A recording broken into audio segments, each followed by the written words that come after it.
할렐루야. 이 새벽 예배 가운데 온라인으로 또한 오프라인으로 주 앞에 나와 예배를 드리신 모든 성도님들의 마음 가운데 하나님께서 은혜를 베풀어 주실 줄 믿습니다. 유명한 작곡가이자 뛰어난 바이올리니스트인 이 안토니오 비발디의 일화인데요. 그가 빈에서 연주를 하기로 한 날이 있었습니다. 이날은 특별히 세계 최고의 바이올린인 이 스트라디바리우스로 연주를 한다고 소문이 나 있어서 이 빈자리가 없을 정도로 관객들이 몰려왔습니다. 이윽고 비발디의 멋진 연주가 시작됐고 이 관객들은 황홀한 표정으로 연주를 감상하기 시작했습니다.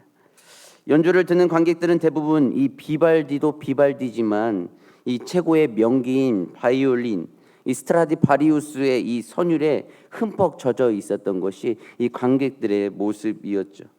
그런데 그날의 연주를 모두 마친 이 안토니오 비발디가 갑자기 자신이 연주하던 바이올린을 바닥에 내리쳤습니다. 이 사람들은 산산조각난 이 스트라디바리우스를 보고 놀라서 어쩔 줄 몰랐는데 이때 깜짝 놀란 관객들을 바라보며 이 비발디는 큰 소리로 외쳤습니다. 사실 오늘 제가 올린 이 바이올린은 싸구려 연습용이었습니다. 좋은 연주에는 비싼 악기가 필요하다는 이 여러분의 선입견을 깨뜨리기 위해서 오늘 공연에 앞서 거짓말로 소문을 냈습니다. 여러분을 속인 것은 죄송하지만 그래도 이 사실은 꼭 알아주셨으면 합니다 라고 소리쳤다고 합니다. 훌륭한 연주자의 손에 들린 이 악기는 싸구려 연습용이었습니다. 이 듣고 있었던 모든 관객들은 이 명기인 바이올린이 스트라디바리우스라고 생각하며 이 선율을 감상하며 마음의 감동을 받았지만 끝내 마지막에 알게 된 것은 연습용 바이올린이었던 것이었죠. 아름다운 선율로 그들의 길을 즐겁게 해주었던 이 바이올린, 아무리 값이 쌌지만 이 누가 켜느냐에 따라서 그 선율은 많은 자들에게 더 귀하게 기과의 즐거움을 주었다는 이야기입니다. 이처럼 하나님이 사용하시는 사람도 마찬가지입니다.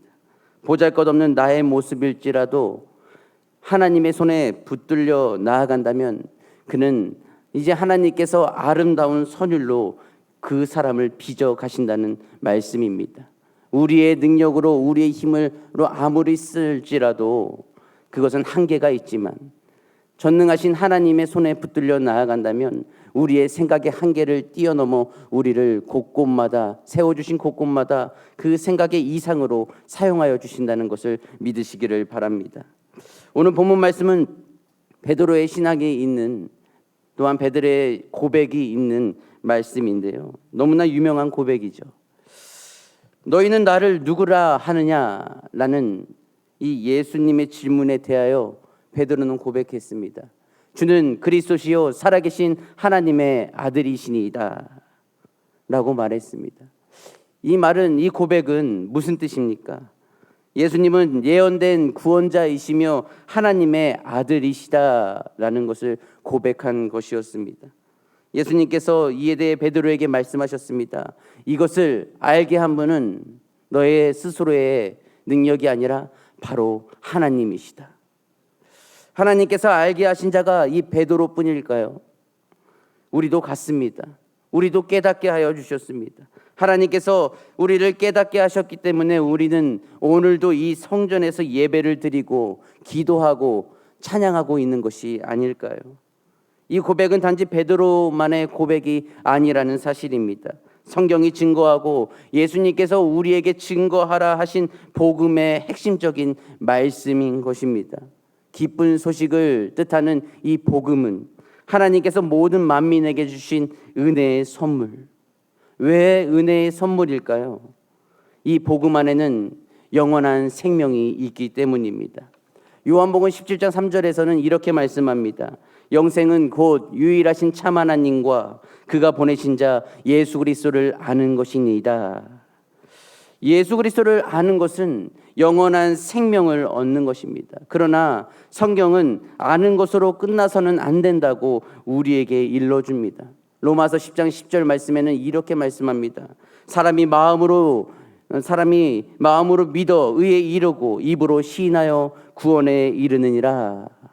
이렇게 말씀하신 것처럼 우리는 베드로처럼 우리의 입술로 온전한 신앙 고백을 드려야 하는 것입니다.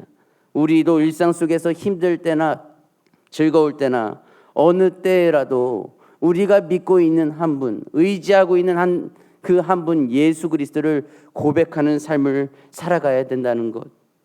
왜 그렇습니까? 바로 예수님은 우리의 삶의 구원자이시며 삶의 주인이시기 때문입니다. 우리 함께 고백해 볼까요? 주는 그리스도시요 살아계신 하나님의 아들이십니다.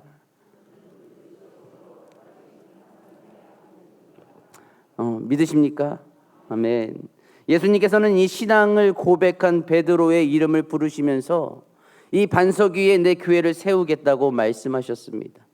내가 이 반석 위에 내 교회를 세우리니 라는 말씀에 주목할 필요가 있는데요.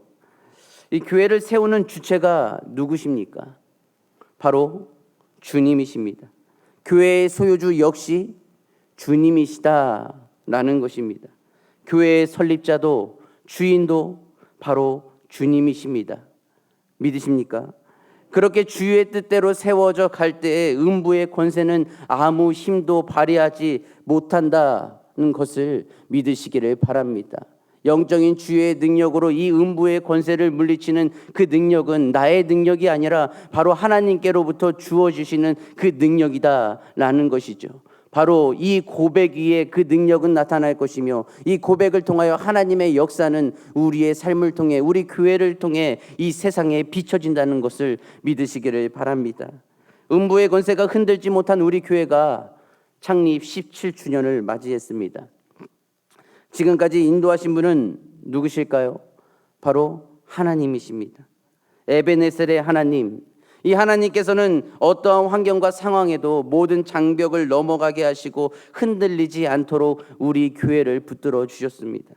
그리고 영적인 리더로 세워주신 또한 담임 목사님, 또한 퇴근 시간도 없이 교회에서 기도하시고 이 매번 늦게까지 설교 준비와 때로는 또한 토요일은 밤 11시가 넘어서까지 이 연습하시는 것을 보게 되면서 그 열정과 이 투철함을 겸비하고자 하는 열심을 볼 수가 있었습니다. 또한 한 분 한 분 모든 성도를 신경 쓰시면서 이 영혼의 소중함을 여기시는 이 사랑도 볼 수 있었습니다.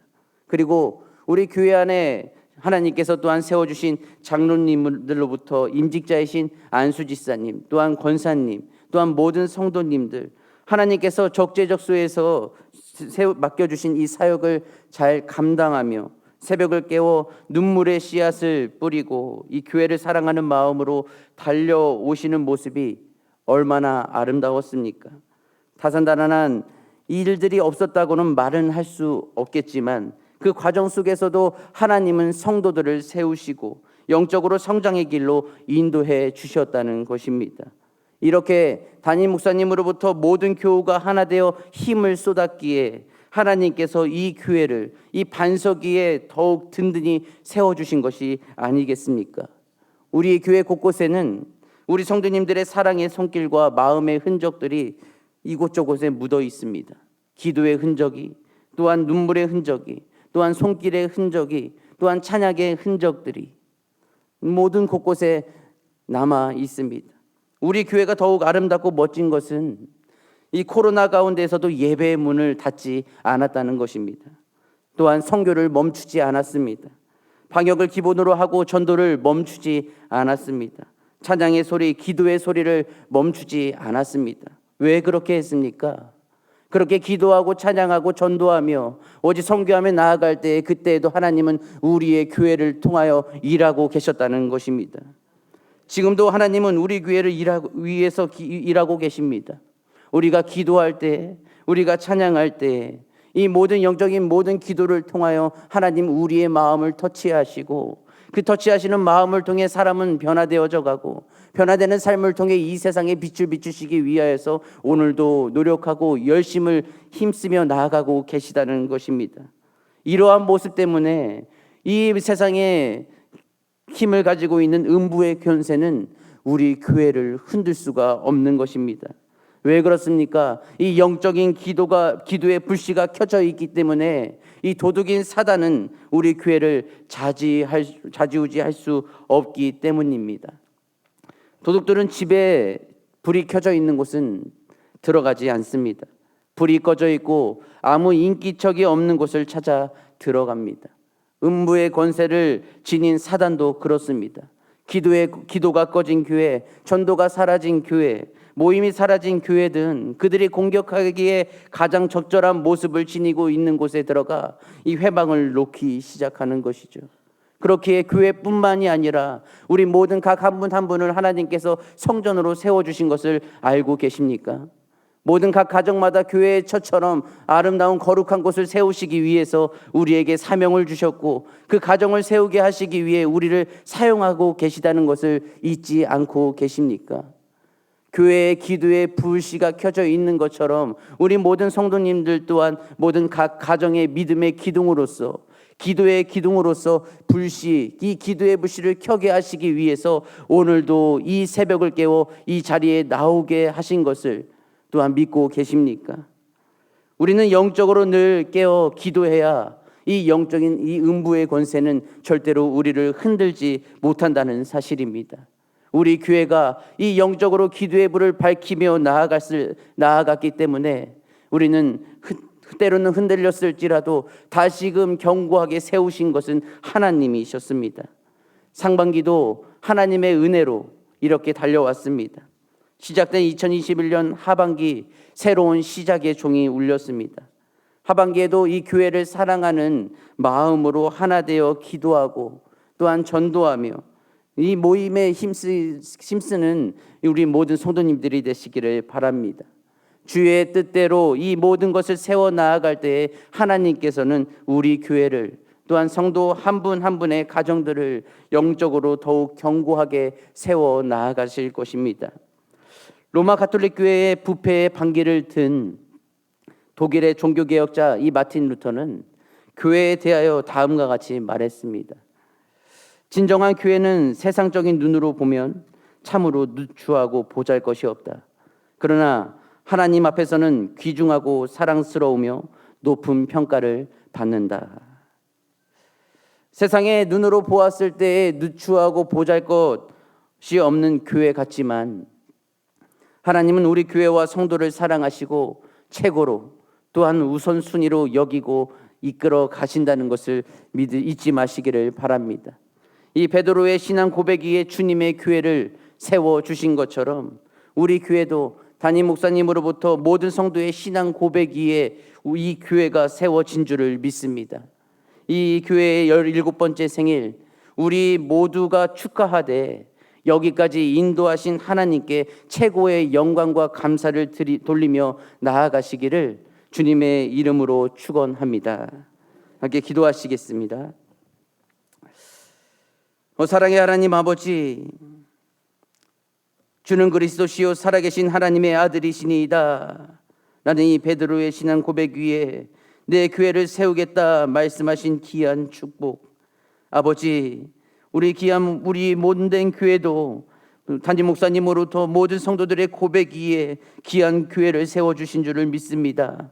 아버지, 앞으로 달려나아가는 2021년 하반기 가운데서도 오직 성령님의 인도하심을 따라 늘 교회를 위하여 기도하고 전도하며 서로 사랑하며 공동체를 세워 나아가기에 힘쓰는 주님의 성도들 되게 하여 주시옵소서. 오직 주님께서 우리를 사랑하신 것처럼 그 사랑을 본받아 서로 사랑하라는 그 말씀의 명을 받아 더욱 교회 가운데 사랑이 넘쳐날 수 있도록 주님께서 통치하여 주시옵시고 모든 서로가 서로를 이해해 나아가며 이 세상에 오직 빛과 소금의 역할을 감당하며 나아갈 수 있는 주님의 백성들 될 수 있도록 지혜와 총명과 명철을 허락하여 주시옵소서. 우리의 모든 예배와 찬양과 기도를 받아주실 것을 믿사오며 사랑이 많으신 우리 주 예수님의 이름으로 기도드리옵나이다. 아멘.